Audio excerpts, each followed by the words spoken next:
menggambarkan tentang bagaimana kehidupan penyihir di masa lalu. Pada umumnya, masyarakat modern menganggap jika keberadaan penyihir hanyalah sebuah mitos yang sengaja dihadirkan dalam cerita anak-anak saja. Namun siapa sangka jika di masa lalu, keberadaan penyihir benar-benar dapat mempengaruhi kehidupan sosial di masyarakat. Pada saat itu, banyak masyarakat yakin jika di antara mereka ada beberapa orang yang mampu melakukan sihir. Lalu siapa sajakah mereka yang dikenal memiliki sihir dalam pengetahuan modern? Berikut 7 penyihir di dunia nyata versi on the spot.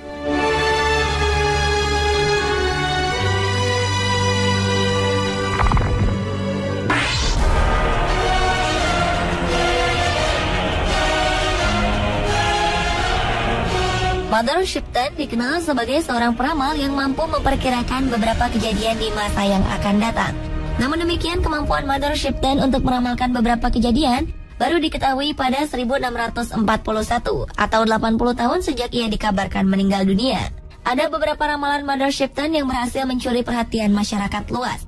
Namun yang paling mengguncang adalah ramalan tentang datangnya hari kiamat yang ditemukan pada 1862 oleh seorang penulis bernama Charles Handley.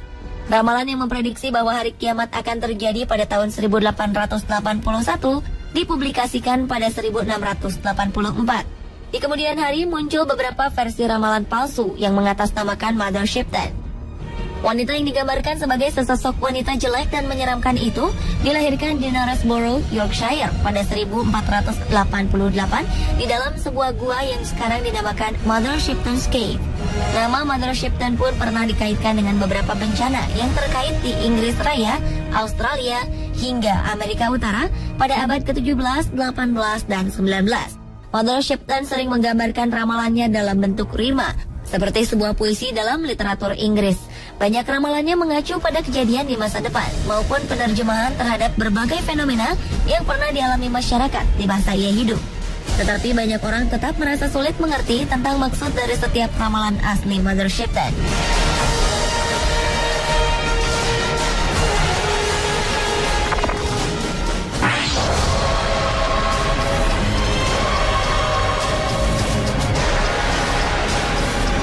Jika Anda pernah mendengar istilah voodoo, yaitu sebuah tradisi ilmu hitam dari Afrika Barat, maka Marie Laveau lah sosok wanita yang paling dikenal sebagai ahlinya.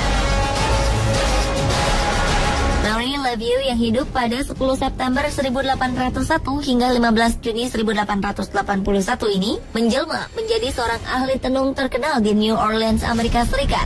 Walau dikenal sebagai seorang ahli tenung, namun tak ada yang aneh dengan perilaku sosialnya saat itu.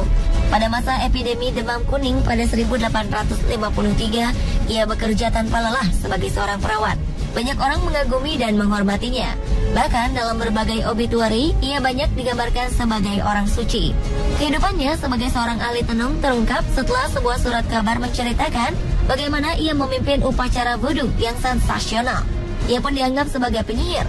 Tapi akhirnya Marie Laveau memutuskan untuk berhenti melakukan praktek voodoo dan kembali mengabdikan dirinya secara eksklusif kepada gereja Katolik.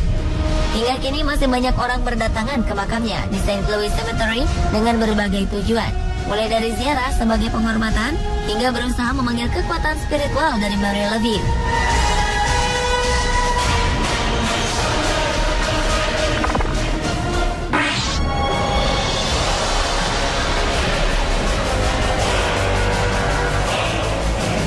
Selanjutnya adalah seorang cenayang kontemporer asal Amerika, Silver Ravenwolf.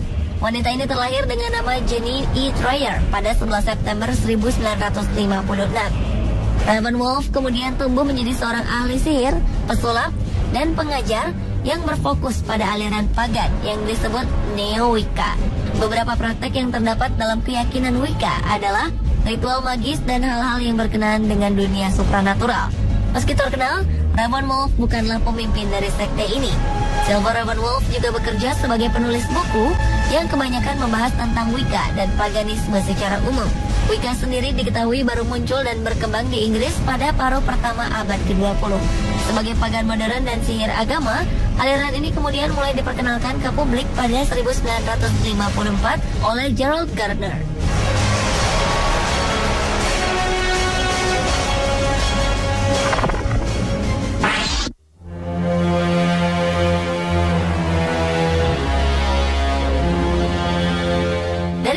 banyak penyihir yang ada di dunia, mungkin sosok Maggie Wall lah yang paling misterius. Ia merupakan salah satu dari sekitar 4.000 perempuan yang dituduh sebagai penyihir di Skotlandia. Karena tuduhan inilah ia kemudian dieksekusi mati di depan publik pada 1657. Meski demikian, masyarakat tetap mengenangnya dengan membuatkan sebuah monumen berupa tulisan namanya, serta sebuah catatan peringatan tentang seorang penyihir bernama Maggie Wall yang dibakar pada 1657.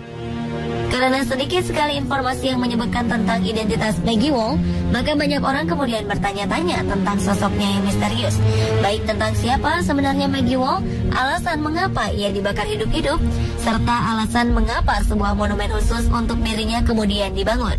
Banyak spekulasi pun kemudian berkembang. Di antaranya adalah perkiraan bahwa Maggie Wall dulunya merupakan seorang penyihir yang pernah membunuh beberapa orang di Dunning, sebuah kota kecil di Skotlandia.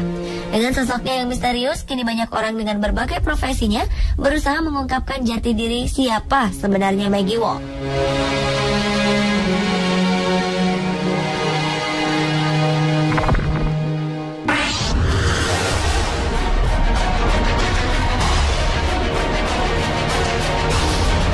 Seorang wanita dari keluarga kaya yang berasal dari Toulouse, Prancis, ia diduga memiliki kemampuan untuk melakukan sihir, hingga kemudian dihukum mati pada 1275.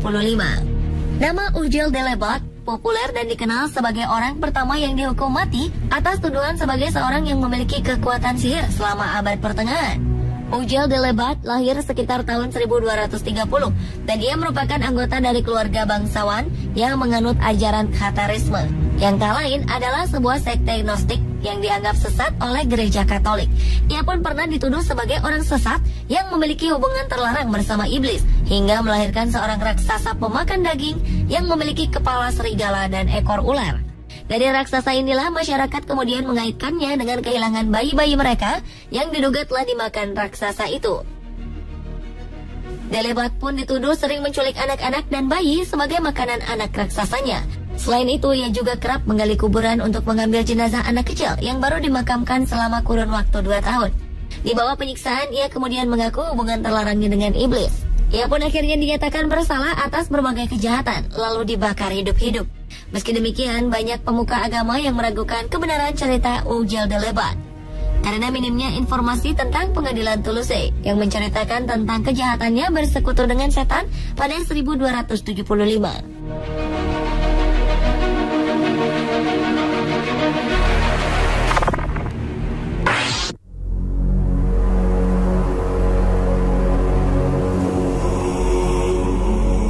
Nama Morgan Le Fay dikenal sebagai seorang penyihir hebat di dunia. Sosoknya digambarkan sebagai musuh abadi Raja Arthur, pemimpin legendaris Inggris dari awal abad ke-5 hingga akhir abad ke-6. Morgan Le Fay yang kabarnya sebenarnya masih memiliki hubungan garis keturunan dengan Raja Arthur, konon merupakan murid langsung dari penyihir hebat dan legendaris di Inggris bernama Merlin. Nama Morgan Le Fay sendiri mulai dikenal untuk pertama kali pada abad ke-12 ketika Geoffrey of Monmouth, seorang tokoh agama, menuliskan sebuah cerita yang berjudul Vita Merlini.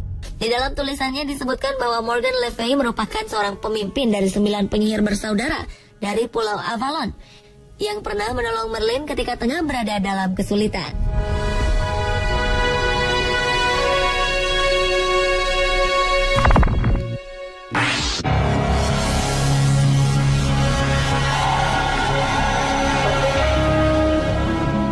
Pada abad ke-17 di wilayah kota Leonardtown, Maryland, seorang legendaris abad ke-17, Moldair, dituduh memiliki kemampuan sihir yang jahat. Keberadaan Moldair sebenarnya lebih mirip sebagai sebuah mitos yang hidup dalam kultur masyarakat Irlandia. Ia digambarkan sebagai perempuan terhormat yang tinggal di Maryland untuk melarikan diri dari kehidupannya yang gelap di masa lalu. Namun sayang, kehidupan dan sikapnya yang misterius membuat penduduk Maryland merasa curiga. Moldair dianggap mengetahui berbagai rahasia kegunaan dari berbagai tumbuhan yang sebelumnya tidak diketahui oleh masyarakat di tempat itu.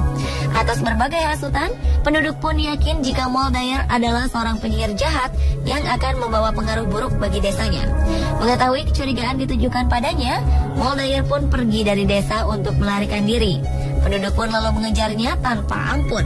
Dalam peristiwa yang terjadi pada malam hari di musim dingin ini, Moldair pun akhirnya tewas membeku akibat kedinginan.